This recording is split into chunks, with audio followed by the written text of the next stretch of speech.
భారతదేశ వ్యాప్తంగా ప్రపంచంలో ఉన్నటువంటి అనేక దేశాల్లో కూడా శ్రీకృష్ణ జన్మాష్టమి చాలా బ్రహ్మాండంగా చాలా విజయవంతంగా చేసుకోవడం జరుగుతుంది.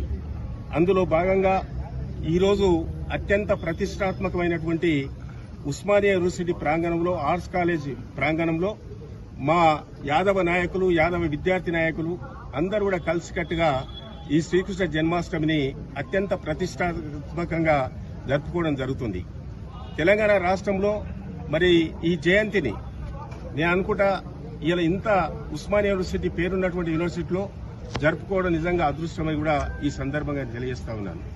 శ్రీకృష్ణ భగవానుడు ఇచ్చినటువంటి గీతా సందేశాన్ని ప్రతి కుటుంబానికి ప్రతి వ్యక్తి కూడా అందజేసే విధంగా భవిష్యత్తులో ప్రయత్నం చేయాలని చెప్పి ఈ శ్రీకృష్ణుని జన్మ ఈ దశావతారాల్లో అత్యంత ముఖ్యమైనటువంటి అవతారం అనే విషయాన్ని కూడా ఈ సందర్భంగా తెలియజేస్తా ఉన్నాను.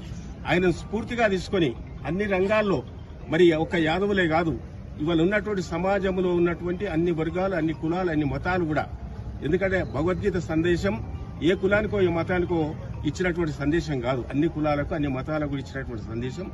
దీన్ని ఆసరాగా తీసుకుని దీన్ని స్ఫూర్తిగా తీసుకుని తప్పకుండా అన్ని రంగాల్లో ప్రతి ఒక్కరు కూడా ముందుకొచ్చే విధంగా భవిష్యత్తులో అన్ని రంగాల్లో వారు రాణించే విధంగా ప్రయత్నం చేయాలని కూడా ఈ సందర్భంగా నేను తెలియజేస్తా ఉన్నాను. కాబట్టి ఈ శ్రీకృష్ణ జన్మాష్టమి తెలంగాణ రాష్ట్రంలో మరి భారతదేశంలో కూడా చాలా అత్యంత ఘనంగా చేస్తున్నందుకు ఉస్మానియా యూనివర్సిటీ విద్యార్థి నాయకులకు అందరూ కూడా మనస్ఫూర్తిగా మళ్ళొక్కసారి అభినందనలు శుభాభినందనలు తెలియజేస్తా ఉన్నాను.